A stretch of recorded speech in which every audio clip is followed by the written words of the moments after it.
hablar entonces del manejo de la osteomielitis aguda hematógena en la población pediátrica, dejando pues por fuera la parte de la osteomielitis crónica que sería pues, motivo de otra charla. Como introducción, la incidencia, pues según las diferentes o los diferentes reportes puede variar de 1,2 hasta 13 por cada 100.000 habitantes, hablando solamente de la osteomielitis aguda. No estamos incluyendo la osteoartritis o la artritis séptica. Entonces va a haber una infección cuando la bacteria penetra al hueso y va a ser más propensos los huesos largos, siendo más el fémur y la tibia. Y cuando hablamos de infecciones, pues poliostópicas, no sería como poliostótica, sino como multinivel o varios huesos comprometidos, puede afectar hasta el 5% de los casos.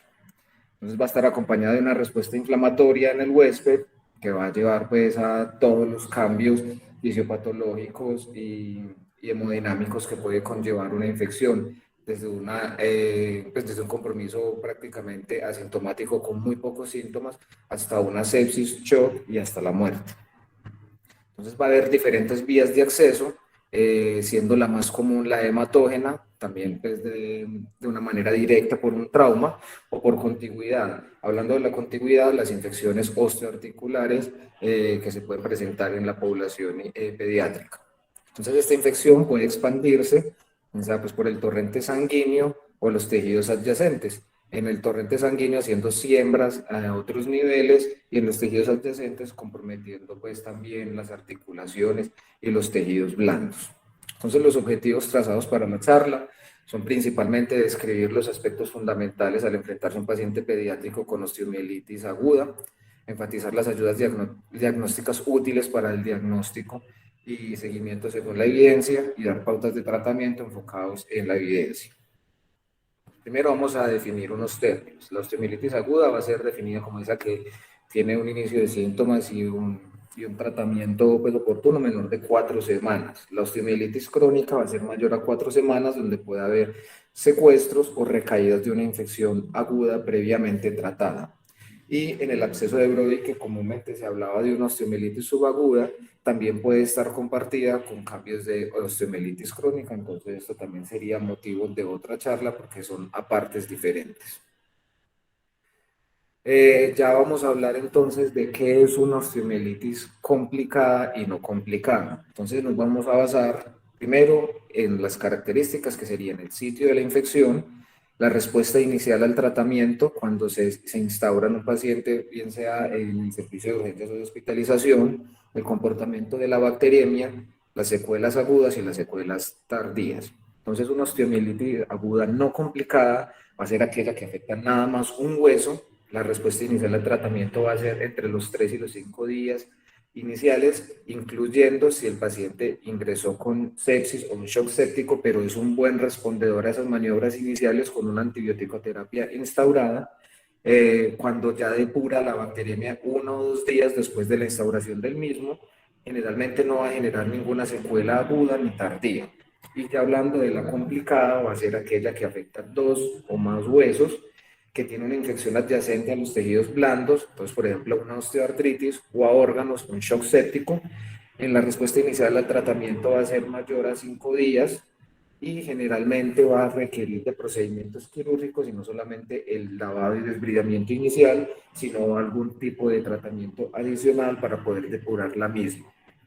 El comportamiento de la bacteremia pueden aislarse microorganismos, inclusive después de los 3 días del tratamiento instaurado.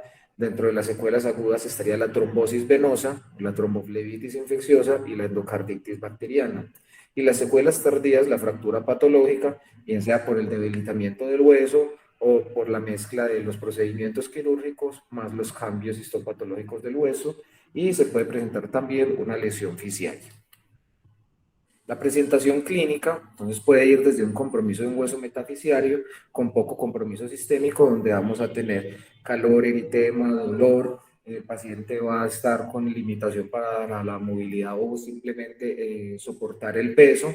También pues, se va a presentar inapetente o se puede presentarse también en el otro contexto de una infección multisistémica con shock. Puede también entonces presentarse con una osteomielitis y artritis piógena, que no es el caso de esta presentación. Cuando los incluimos en grupos etarios o los separamos, entonces los lactantes van a tener más una pseudoparálisis, que también comparte esta misma característica con las fracturas. Los preescolares y escolares, incapacidad para soportar apoyo, van a presentar calor, edema, rubor, dolor a la palpación, y más que todo es un dolor desproporcionado a la palpación, que llamamos pues entonces el llanto metafisiario. Y cuando hay compromiso de la pelvis, se va a presentar con cojera, con un dolor que no es de fácil localización e incapacidad para el apoyo. Esta tabla es sacada del estudio que se realizó acá en el hospital del doctor Urrego y el doctor Alejandro Uribe, pues de la presentación clínica de esas infecciones osteoarticulares. Entonces, dentro de los signos y síntomas se encuentra que el dolor se encontró en 69 de los 72 pacientes, la fiebre en 54 de los 72 pacientes, el edema en 55 pacientes, cojera 44 y eritema en 40 de los pacientes.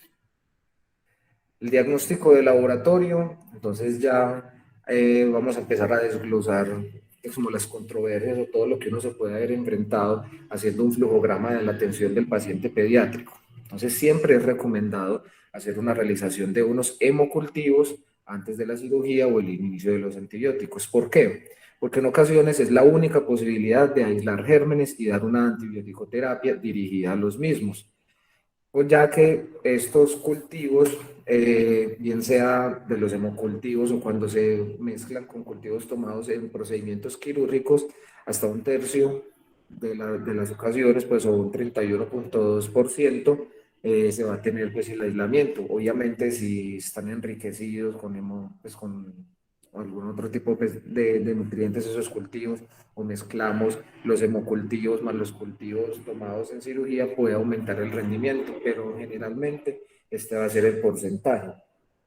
Y cuando hay persistencia de los hemocultivos 2 a 3 días después de la instauración de una terapia antibiótica, hay que pensar en émbolos sépticos o en un absceso que no ha sido drenado, en un absceso perióstico o algún otro tipo de complicación.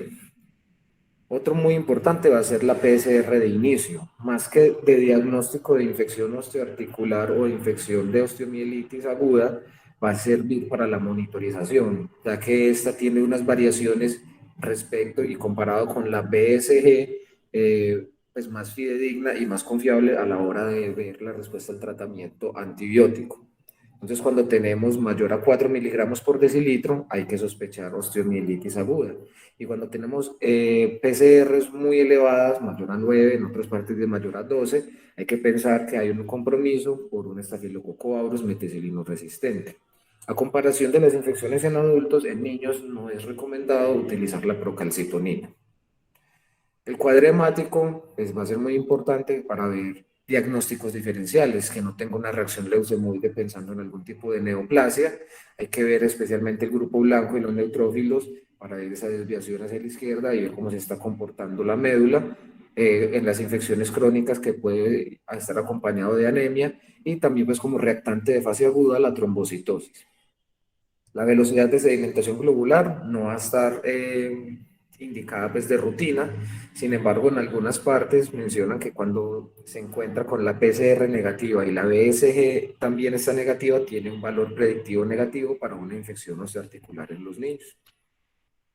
Esta tabla también es del mismo estudio que les mencioné, local, del doctor Uribe, del doctor Urrego, y se encontró entonces que en el laboratorio la leucocitosis podría ir desde 12.100 más o menos 7.600, con una BSG que iba a estar por encima de los 90, 114 más o menos 39, y la PCR generalmente de 9,7 más o menos 22. El diagnóstico imagenológico principalmente va a estar dado por una radiografía simple. Primero, pues para descartar diagnósticos diferenciales, que no vaya a tener algún tipo de neoplasia o cambios en el hueso. Cuando vemos pues, los cambios en los tejidos blandos que pueden ser vistos en una buena radiografía, hablamos que se encuentran entre los primeros 3 a 10 días, y los cambios en hueso pueden estar dados mayor a 14 días.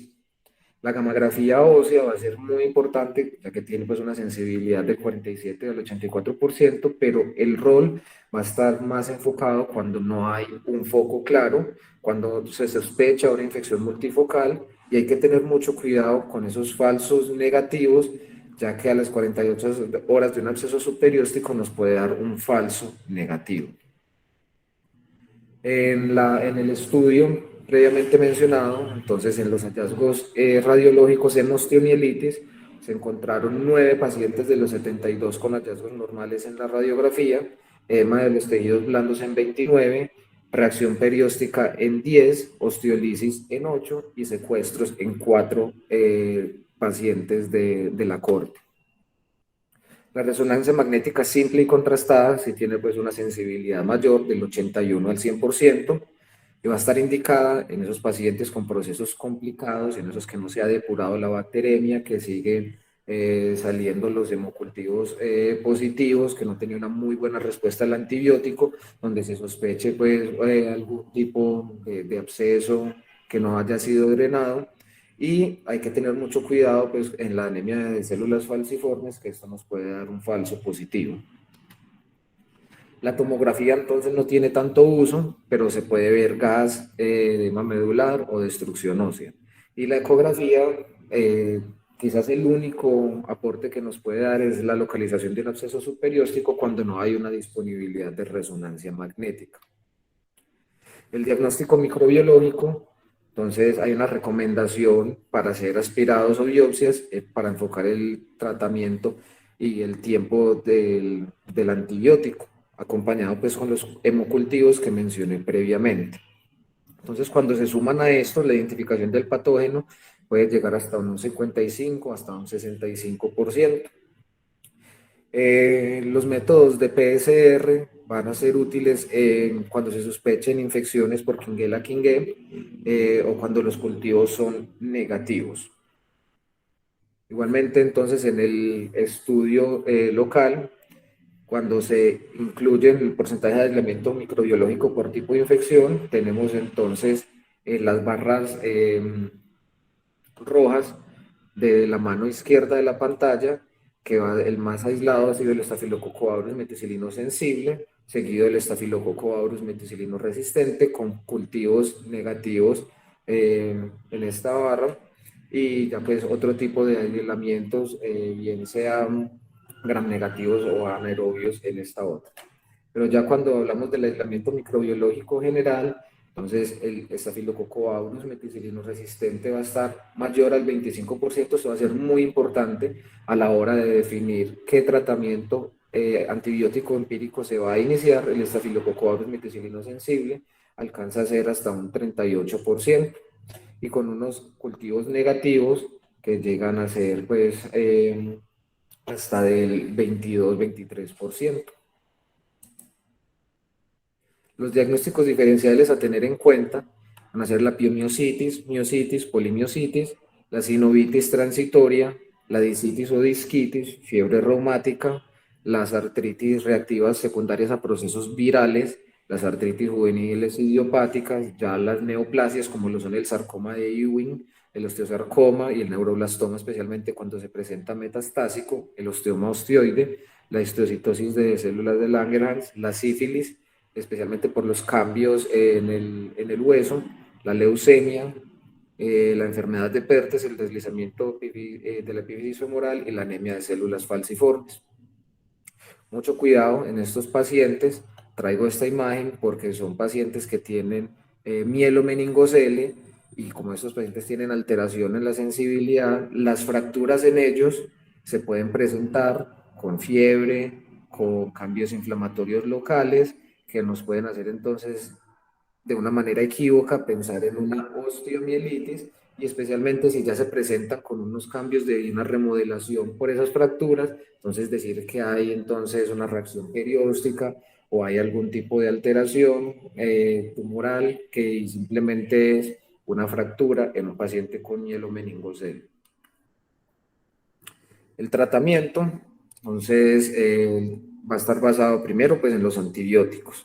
Entonces, tenemos el niño que está enfermo con una progresión rápida, Una sepsis se debe iniciar antes de la primera hora, no pasar de las 3 horas, porque ahí sí influye pues, o va a tener algún tipo de repercusión en la tasa de mortalidad y complicaciones. Cuando se habla de cultivos invasivos, entre las primeras 24 y 48 horas son aspirados o ser llevados a cirugía. Entonces, estos cultivos pueden seguir positivos independiente que se haya empezado la antibiótico-terapia. Es muy importante pues para hacer esos aislamientos microbiológicos. Pero cuando el niño no está tóxico y está planeado o dentro del plan está ser llevado a cirugía o algún aspirado, se puede retrasar la antibiótico-terapia no más de 48 a 72 horas. Esto pues en algunas partes dice que para mejorar el rendimiento, sin embargo, desde que la condición clínica y general del paciente no esté deteriorada, se puede retrasar un poco. Dentro de la antibiótico-terapia empírica siempre se recomienda iniciar un cubrimiento contra Staphylococcus aureus, el cual va a estar aislado casi pues, en el 78.2% de todas las infecciones en osteomielitis aguda. El cubrimiento contra Staphylococcus aureus meticilino resistente, que en algunas series puede ser hasta el del 34%, según la epidemiología local, y se debe sospechar en esos pacientes que tienen una progresión rápida, que entraron en sepsis o que han tenido una infección previa por Staphylococcus aureus. Cuando tenemos un paciente con anemia de células falciformes, recordar siempre cubrir la salmonela. En los menores de 4 años, también entonces sospechar esas infecciones por Quinguela. Entonces, vuelvo a mencionar el artículo de acá del hospital, ya que recomiendan que si la resistencia local del Staphylococcus aureus es menor del 10%, se puede iniciar de manera empírica oxacilina o cefazolina. Pero cuando ya tenemos una resistencia entre el 10 al 20%, se recomienda iniciar clindamicina o vancomicina en pacientes no sépticos. Y ya cuando encontramos que hay también una resistencia local a la clindamicina que puede variar desde el 5 hasta el 40%, se puede iniciar trimethoprim sulfamethoxazol, linezolid, daptomicina, entre otros. Esa daptomicina entonces va a estar indicada cuando haya resistencia a la vancomicina, a la clindamicina, a las penicilinas, intolerancia o imposibilidad de suministrar la vancomicina, que seguiría siendo pues como el estándar de oro, por así decirlo. Y el linezolid, igualmente cuando hay resistencia a la vancomicina, clinda, penicilinas o intolerancia, y esos tratamientos con linezolid mayor a 2 semanas tienen más riesgo de compromiso medular. Por lo tanto, en estos pacientes siempre es recomendado estar acompañado del infectólogo pediatra para hacer seguimiento de todas las posibles complicaciones hepáticas, renales y hematológicas que pueda presentar el niño. Entonces, en paciente críticamente enfermo, sí recomiendan entonces el uso de vancomicina más clindamicina o cefazolina. Independiente que estén haciendo el mismo cubrimiento, hay que atacar tanto el Staphylococcus aureus meticilino resistente como el Staphylococcus aureus meticilino sensible, ya que uno nos va a generar la sepsis, pero el otro nos puede generar las otras complicaciones osteomusculares. Como le mencioné previamente, entonces, en esos pacientes que se sospeche Quinguela-Quingué, que tengan una osteomielitis de localización epifisiaria, que no tenga una respuesta a vancomicina y clindamicina, entonces, este microorganismo puede ser sensible a las cefalosporinas, pero si no se presenta y se está sospechando, ya que el cultivo de la misma es muy difícil, se puede adicionar ampicilina con un inhibidor de beta-lactamasas para hacer un cubrimiento del mismo. Entonces, el desbridamiento quirúrgico inicial va a estar indicado, primero en pacientes que se presentan con una sepsis, que tienen una rápida progresión. Hablando de la rápida progresión, un deterioro dentro de las primeras 24 48 horas, que tengan una lesión supurativa, que dentro de las ayudas diagnósticas se encuentre un absceso mayor a 2 centímetros. Los abscesos menores de 1 centímetro tienden a tener una resolución espontánea con los tratamientos antibióticos, o cuando tenga un paciente con una bacteremia persistente, hablando entonces mayor a 48 horas. Los principios de la cirugía, como siempre, es retirar el tejido necrótico, lavado con abundante solución estéril, mucho cuidado de no lesionar la fisis o el anillo pericondral, y cuando se están hablando entonces de drenajes óseos, hacer unas ventanas, perdón, que no tengan más de 3 centímetros y no comprometan más del 50% de la circunferencia del hueso, idealmente, pero si hay que retirar pues todo el tejido necrótico, pues habrá que hacerlo. Esto es para evitar la incidencia de fracturas patológicas o fracturas pues asociadas a estos lavados. Muy importante en los cuidados postquirúrgicos el uso de férulas, hacer una restricción del apoyo y el inicio de una terapia física temprana. Y en esos pacientes donde tuvieron lesiones muy cerca de la fisis, siempre hacer entonces una evaluación de esas lesiones fisiarias para saber entonces cuándo se van a hacer o liberación o procedimientos correctivos de lesiones angulares o rotacionales. Algo que es muy controversial es la antibioticoterapia local, bien sea pues con perlas, en medios que son biodegradables o las perlas pues con antibiótico en alambre. Entonces eso es muy claro en mencionar que no está recomendada de rutina. Primero pues no es costo efectiva en niños y va a aumentar el riesgo de la toxicidad, especialmente hematológica, hepática y renal. Adicionalmente, entonces, si tenemos unas perlas antibióticas como esta, va a ser necesario después retirarla. Se recomienda entonces ser utilizadas y considerar su uso en recaídas o en unas infecciones difíciles de tratar, supurativas, donde se ha hecho un buen lavado de desbridamiento, acompañados de una resonancia magnética y que definitivamente ya hayamos hecho todos los ajustes de dosis y de la terapia antibiótica y aún así la infección sea muy difícil de tratar. Entonces, en esas infecciones recalcitrantes es donde se debe considerar el uso de los mismos. La terapia oral, entonces empezó el paciente con la terapia parenteral, entonces cuando se hace el switch a esa terapia oral, primero entonces que el antibiótico dirigido al germen pues por antibiograma lo soporte, que haya posibilidad del mismo. Hay que elegir el menos tóxico y el más efectivo.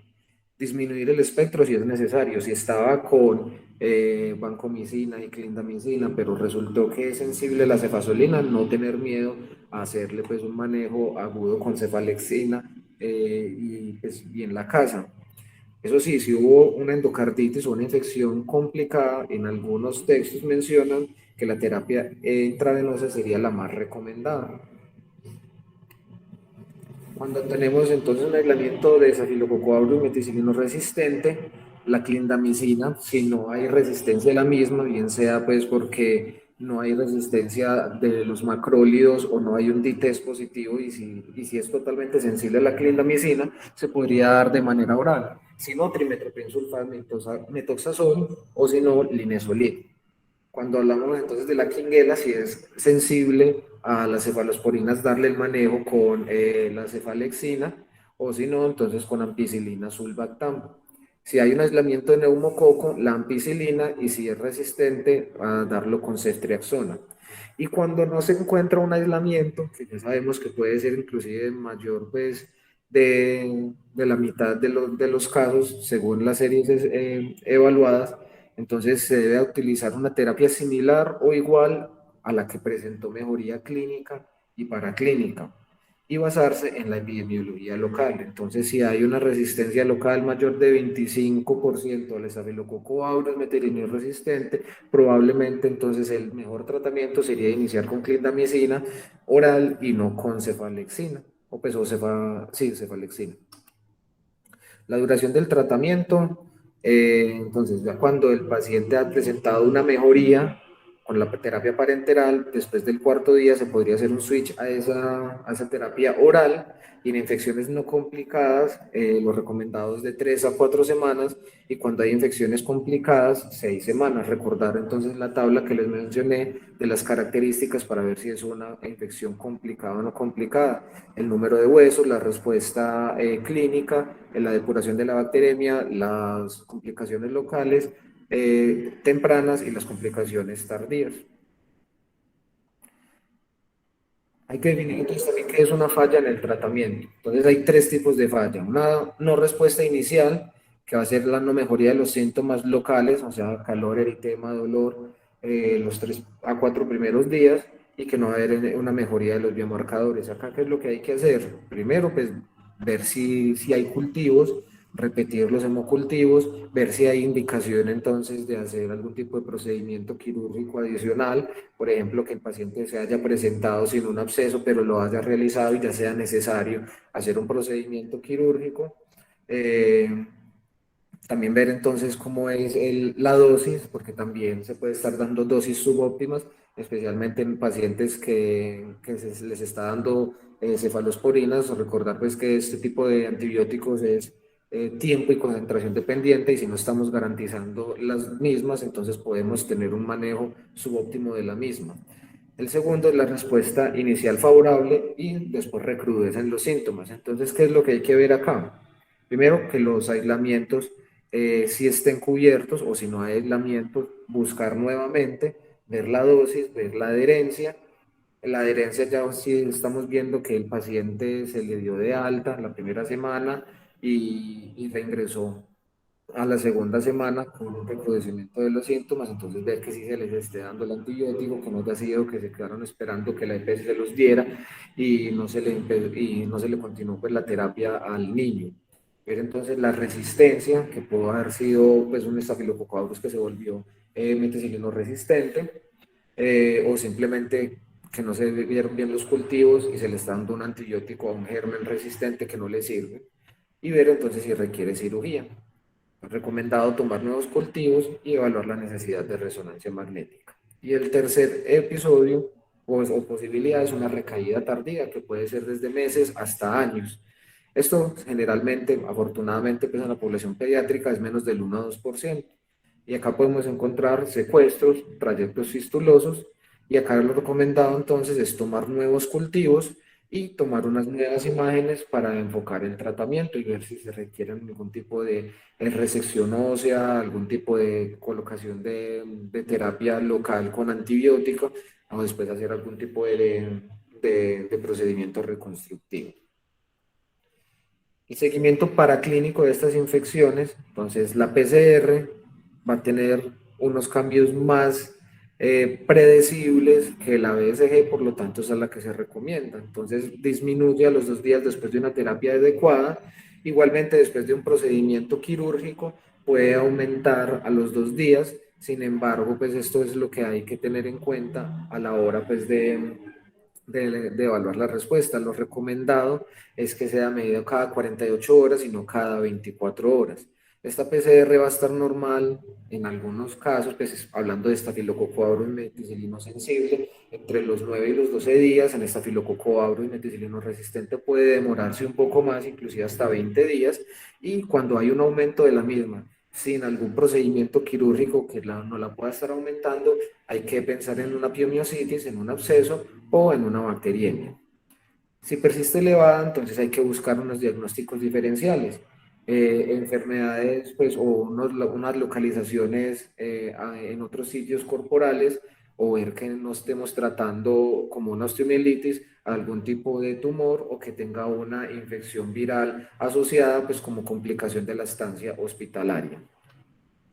La BSG pues tiene una normalización a las 4 semanas y se puede pues hacer también pues como un seguimiento. Sin embargo, el pilar es la PCR, y la evaluación clínica eso sí va a ser muy importante, ya que cuando se resuelven los signos de inflamatorios locales y la fiebre, pues se nos está hablando pues de una mejoría y debe estar acompañado de unos cambios paraclínicos. Entonces, los paraclínicos para vigilar terapia antibiótica específica, entonces las cefalosporinas, recordar que tienen efectos adversos en la médula, entonces hay que vigilarlos con el cuadro hemático, y también pues pueden alterar la función renal, aumentar parcialmente la creatinina y presentar también algún tipo de lesión renal. Entonces, por lo tanto, hay que buscar las fosfatasas alcalinas y las enzimas hepáticas para hacer seguimiento de toxicidad. La vancomicina, especialmente vigilar la función renal cuando estamos en un paciente con trimetoprim sulfametoxazol, recordar pues la alteración que puede existir en los folatos. Entonces por lo tanto hay que seguir el paciente con cuadro hemático, función renal y función hepática. El seguimiento clínico, entonces, al menos una vez al año por ortopedia pediátrica. Probablemente, si tenemos un paciente con una infección complicada, lo más recomendable no es cada año, sino cada 6 meses, especialmente si tenemos evidencia de algún tipo de lesión fisiaria o una infección muy cerca a la fisis. Siempre hay que vigilar esas recaídas para diagnosticar a tiempo una osteomielitis crónica y pues, vigilar esas secuelas, la osteonecrosis, la condrolisis, la fractura patológica, las contracturas, las alteraciones rotacionales o angulares o de longitud. En esos pacientes que tuvieron compromiso de la cadera, también pues, está indicado hacer un seguimiento más estrecho, generalmente cada 6 meses. Entonces, ¿cuáles son esos pacientes que van a requerir un seguimiento clínico más estrecho? Entonces, esos que desde el inicio se presentaron con fiebre mayor a 4 días desde el ingreso y que no depuraron bien la bacteremia, una duración prolongada de los síntomas antes del tratamiento. Entonces, esos pacientes que tenían síntomas durante una semana y consultaron a las 2 semanas por difícil acceso a los servicios o porque los papás se relajaron o porque el médico no los remitió a tiempo o por X o Y motivo. Cuando tienen la PCR elevada después de 4 días posteriores a haber iniciado el tratamiento, cuando ingresaron al servicio con sepsis o una infección multifocal, cuando requirieron más de 2 procedimientos quirúrgicos para el control de los síntomas, cuando hubo compromiso de la cadera, cuando hay un riesgo de fractura patológica, entonces hablando del 50% de destrucción de la cortical o de la circunferencia de la misma y scores de severidad altos al ingreso. El seguimiento imagenológico finalmente, entonces va a estar indicado no en todos los pacientes, sino cuando tenemos una osteomielitis complicada o una lesión fisiaria. En esos pacientes que tienen una osteomielitis aguda no complicada, pues no hay necesidad de hacer seguimiento con radiografía, ni gamografía, ni resonancia magnética, pero en esos que tienen lesión fisiaria, generalmente entonces con radiografía o cuando si ya se están sospechando recaídas o alguna infección multifocal, entonces ahí evaluar pues, la necesidad de una gamografía o de una resonancia magnética. Muchísimas gracias, eso es lo que les tenía para el día de hoy.